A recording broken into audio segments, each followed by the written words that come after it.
Hello आणि good morning. हा आमच्या ट्रिपचा आता 7वा दिवस आहे आणि उटीमधला आमचा इकडचा लास्ट डे आहे. म्हणजे लास्ट डे आहे साईट सीईंगसाठी. सो आज आम्ही काय केलं की पहिल्यांदा रिसर्च केला की आपल्या हॉटेलपासनं कुठलं लोकेशन हे किती डिस्टन्सवर आहे आणि कुठली लोकेशन आपल्याला बघायची आहेत. कारण इकडे कसं आहे की कुन्नूर आणि उटी जर तुम्ही साईट सीईंग बघाल तर समवॉट सिमिलर आहे. त्यामुळे आम्ही अशी स्थानं शोधून काढली की जिथे उटीला एक्सक्लुझिव्हिटी आहे. तर आज आम्ही 3 ठिकाणी व्हिजिट करणार आहोत. पहिलं म्हणजे आम्ही दोडाबेटा पीक म्हणून आहे तिकडे जाणार आहोत. सेकंड म्हणजे जरी काल पाहिली असली तरी आज इथे टी फॅक्टरी बघणार आहोत. कारण इकडच्या टी फॅक्टरीमध्ये पूर्णपणे प्रोडक्शन पण पूर्ण दाखवलं जातं. So we are interested in to that. आणि त्यानंतर थर्ड जे आमचं लोकेशन असणार आहे ते म्हणजे पाईन फॉरेस्ट. हे एक्सक्लुझिव्ह का आहे कारण इथे भरपूर सिनेमाचं शूटिंग झालं आहे आणि तिथे आम्हाला फोटोग्राफी वगैरे खूप काही करता येईल. त्यामुळे आजचा दिवस आम्ही थोडासा रिलॅक्स ठेवला आहे कारण उद्याचा स्ट्रेच आमचा मोठा असणार आहे.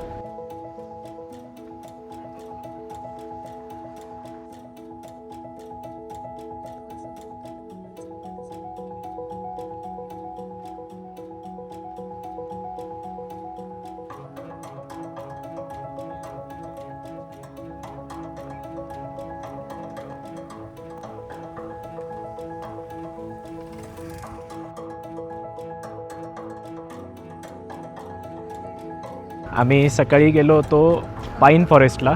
तिकडे आमचा छान एक्सपिरियन्स होता कारण त्याचे जे फॉर्मेशन्स होते ना ते खूप वेगळ्या पद्धतीने होते. उटीमधला हा पाईन फॉरेस्ट बाकीच्या हिल स्टेशनच्या हिरव्यागार जंगलांपेक्षा थोडा वेगळाच. इथे जमिनीवर गवत कमी आणि सुकलेल्या पाईन पानांचा जाड थर असतो.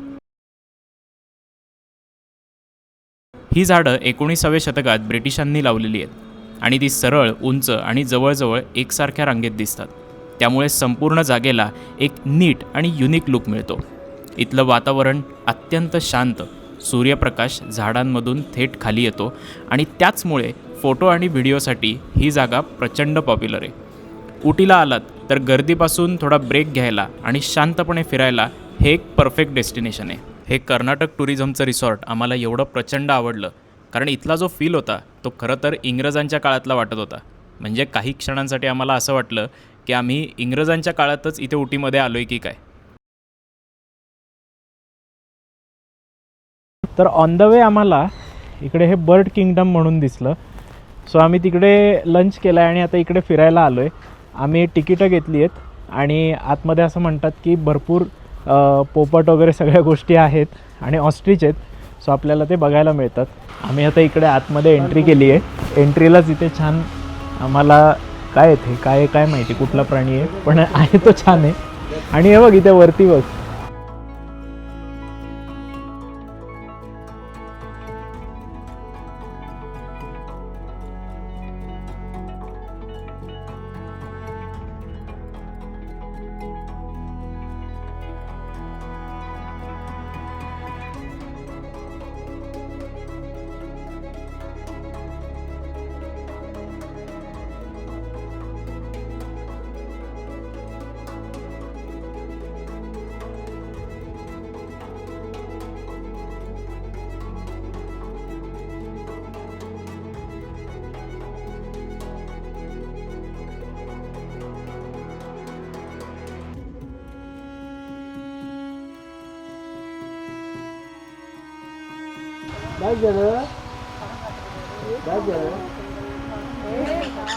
खूप सुंदर एक्सपिरियन्स आहे आणि पहिल्यांदाच कसला केला बघ तुझ्या डोक्यावरनं.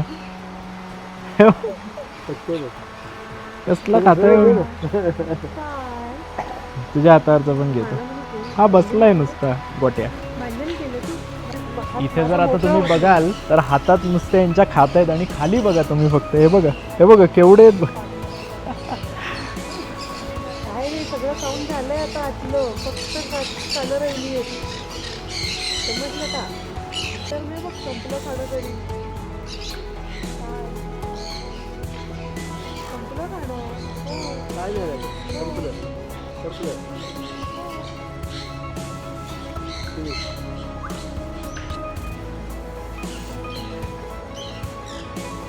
तेवढ्यासाठी मी 200 रुपये मोजलेत. तुम्हालाच मिळणार आहे या सगळ्या गोष्टी.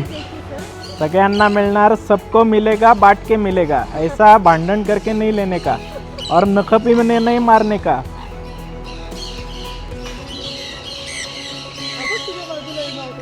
हाँ.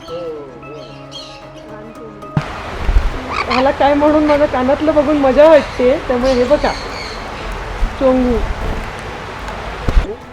काय नाही, नॉर्मल आहे, साधा आहे बिचारा. हे बघ वरून हा कॅमेराचं हे ना माईकचं, हा. त्याला कलर पण दिसतोय ते. This is really very nice experience for us. Amazing. तुझ्या मागे बरं हळू फिरू शकतोय.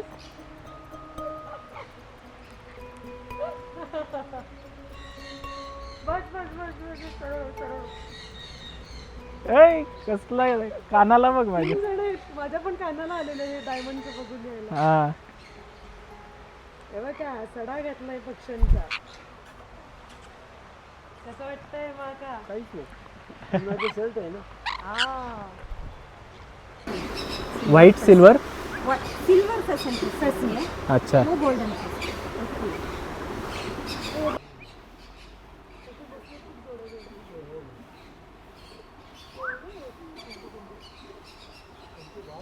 तर याला अन्वीक्षा भरवणार आहे. आणि दे, तू खाऊ नकोस.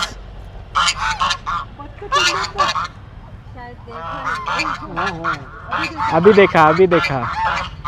मॅडम आप येऊन या प्लीज.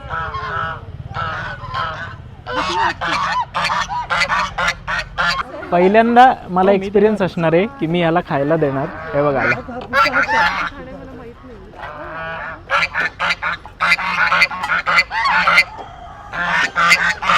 हे जे आहेत ना, हे साधे शिप्स नाही आहेत, म्हणजे मेंढे.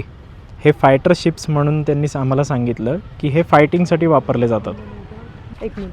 एक्सपिरियन्स कसा होता आतापर्यंत? मस्त मस्त. सगळे हे एक्सपिरियन्स ते आले बघ कसं.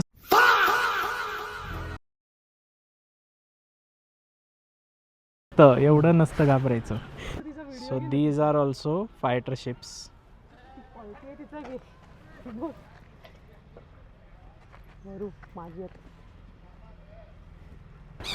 आम्ही आत्ता हे जे पक्ष्यांना फीडिंग वगैरे होतं हे आत्ता आमचं कंप्लीट झालं.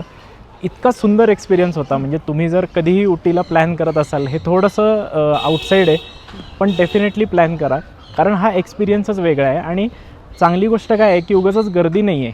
आणि असं मला तरी असं वाटतं की आपण गेलो तेव्हा तरी गर्दी नव्हती. आता इथे गर्दी मला दिसतीये, पण त्या मॅडमने आम्हाला व्यवस्थित सगळं सांगितलं. त्यांचं नाव काय होतं? रुखसार. रुखसार म्हणून मॅडम होत्या. त्यांनी आम्हाला व्यवस्थित वेळ दिला. असं कुठेही घाई गडबड नाही केली की चला म्हणून.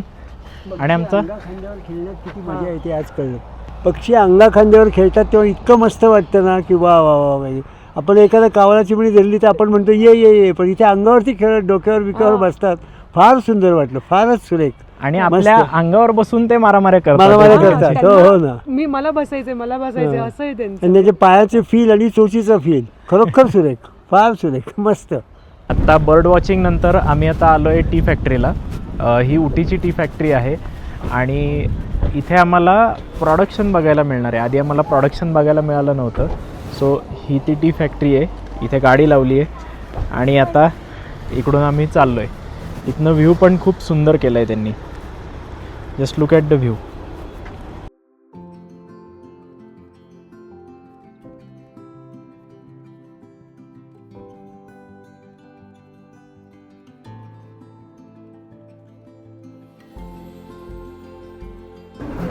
आत्ता आम्हाला चॉकलेट फॅक्टरी बघायला मिळाली आणि सॅम्पलिंगला चॉकलेट पण दिलं. आता आम्ही चाललो आहे टी फॅक्टरीला आणि इथे लाईन आहे पूर्णपणे. इथे बेसिकली पानं आधी आणली जातात, त्यानंतर हा जो कन्व्हेअर बेल्ट आहे याच्यावरनं ती पुढे जातात आणि पुढे गेल्यानंतर तिथे त्यांनी हीटचे ब्लोअर ठेवले होते. सो त्या हीटच्या ब्लोअरमुळे ती पानं वाळली जातात आणि पुढे त्याची पावडर बनण्यासाठी प्रोसेस होतात. आता हे जे युनिट आहे इथे तुम्ही बघू शकता की पावडर झाल्यानंतर ते ह्या सेक्शनला येतं आणि इकडनं कन्व्हेअर बेल्टवरनं ते पुढे पॅकेजिंगला पास ऑन केलं जातं.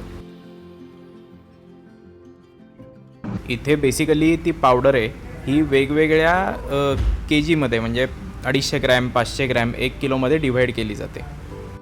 सो बेसिकली जर तुम्ही बघाल तर पॅकेजिंगपर्यंत पूर्ण काम हे ऑटोमेटेड आहे आणि मशीन ओरिएंटेड आहे. पण त्यानंतर ह्या सगळ्या महिला ते कलेक्ट करतात आणि शॉपिंगला म्हणजे पुढे ॲक्च्युली ते प्रॉडक्ट सेल करायला काउंटरला जातं.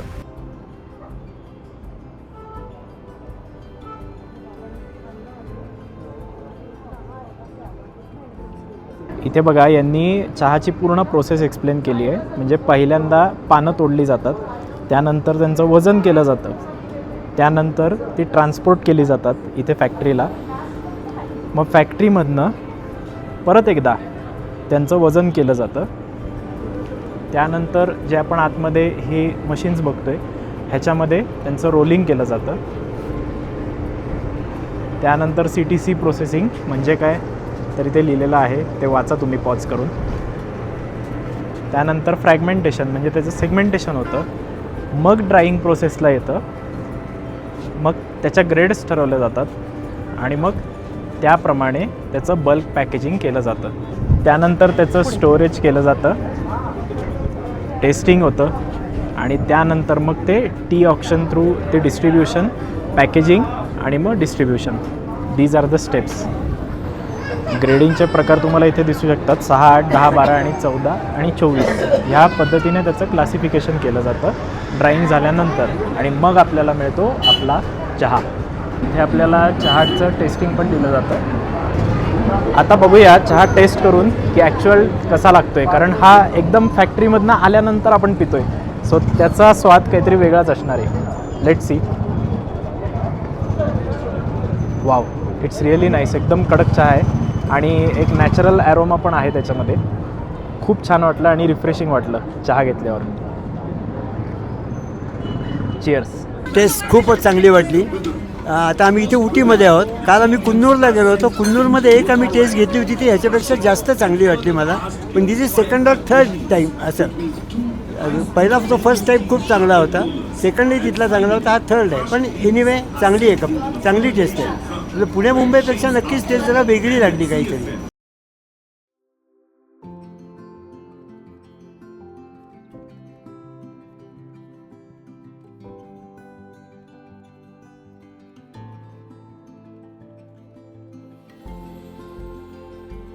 आता आम्ही टी फॅक्टरीमधनं बघू, वेळ मिळाला ह्यांच्यात एनर्जी असेल तर डोडा बेटा पीकला जाणार आहोत. पण इथे आम्ही कंट्रोल करायचा प्रयत्न केला, पण तरीही आमचं थोडंसं जे शॉपिंग आहे ते हाय झालं आहे. आणि आता आम्ही गाडीपाशी चाललो आहे. लेट्स सी हे काय म्हणतात. जर गेलो तर नक्कीच तुम्हाला डोडा बेटा पीक दाखवेन मी. आज आम्ही जेव्हा ह्या संपूर्ण परिसरामध्ये आलो ना, तेव्हा अक्षरशः तो परिसर ढगांनी भरून गेला होता. कधी काहीच दिसत नव्हतं, तर कधी अचानक ढग बाजूला होऊन डोंगराचं अप्रतिम दृश्य समोर येत होतं.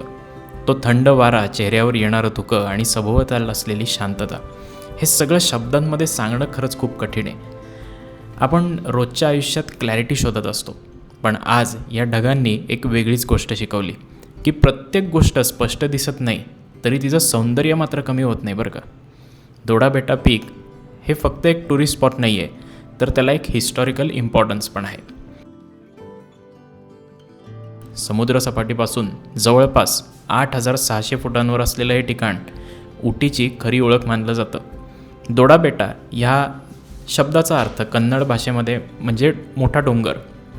ब्रिटिश काळात उटी हे समर डेस्टिनेशन म्हणून ओळखलं जायचं आणि ह्या पीकला पण जास्त महत्त्व होतं बरं का.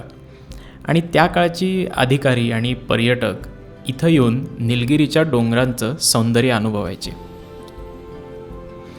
जर तुम्ही उटीला येणार असाल तर ह्या ठिकाणी नक्की या, कारण इथलं हवामान, इथले ढग आणि इथलं फिलिंग एक वेगळाच एक्सपिरियन्स देऊन जातं, जे तुमच्या मनात कायमस्वरूपी राहील हे मात्र नक्की.